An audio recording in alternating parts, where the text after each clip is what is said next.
Worshipping in vain. A warning from Matthew 15:9. Matthew 15:9, KJV. But in vain they do worship me, teaching for doctrines the commandments of men. The words of Jesus in Matthew 15:9 are a direct warning. He was not speaking in riddles or parables here. He was exposing a hard truth. If your worship is based on man-made traditions rather than God's commandments, it is worthless. It is in vain. Let's pause and break this down with the Oxford Dictionary. The word vain means producing no result, useless, having no real value, futile. This means that regardless of how passionately you worship, how hard you pray, or how much you tithe, if it is based on human traditions rather than God's word, it is useless. It is empty, futile, a complete waste of time in God's eyes. Now let's apply this directly to the Sabbath truth. God clearly established the Sabbath in Genesis 2:2-3, long before there was a Jew on earth. He rested, sanctified, and blessed the seventh day. Later, in Exodus 28-11, he commanded his people to remember the Sabbath and keep it holy. This was not a temporary law. It was not just for Israel.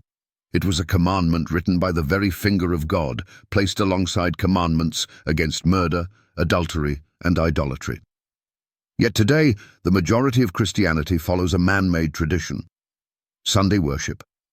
Search the Bible from Genesis to Revelation, and you will not find a single verse where God, Jesus, or the apostles changed the Sabbath to Sunday. So the question is, if you continue to worship on Sunday, knowing it is a man-made tradition, are you not fulfilling Jesus' warning in Matthew 15:9? Your worship is in vain. Let's go even deeper. In Romans 6:23, the Bible states, "For the wages of sin is death, but the gift of God is eternal life through Jesus Christ our Lord." What is sin? 1 John 3:4 defines it.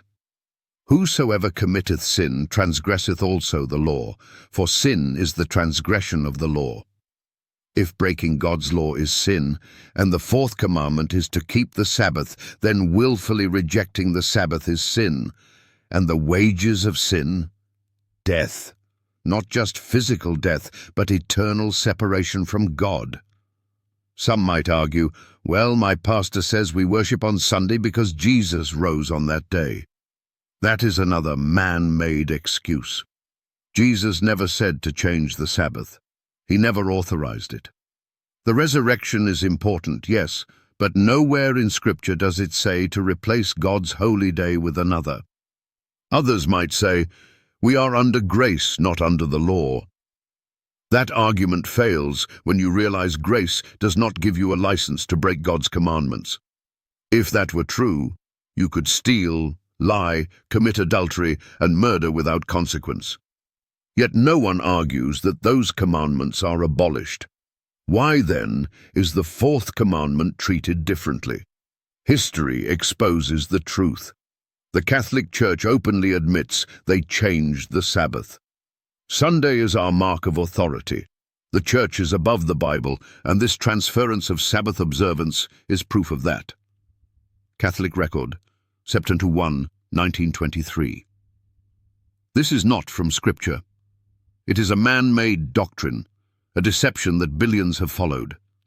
Jesus warns in Matthew 7:21-23, "Not everyone that saith unto me, Lord, Lord, shall enter into the kingdom of heaven, but he that doeth the will of my Father which is in heaven.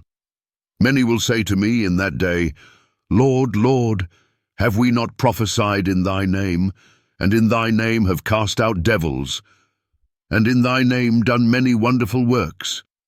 And then will I profess unto them, I never knew you. Depart from me, ye that work iniquity."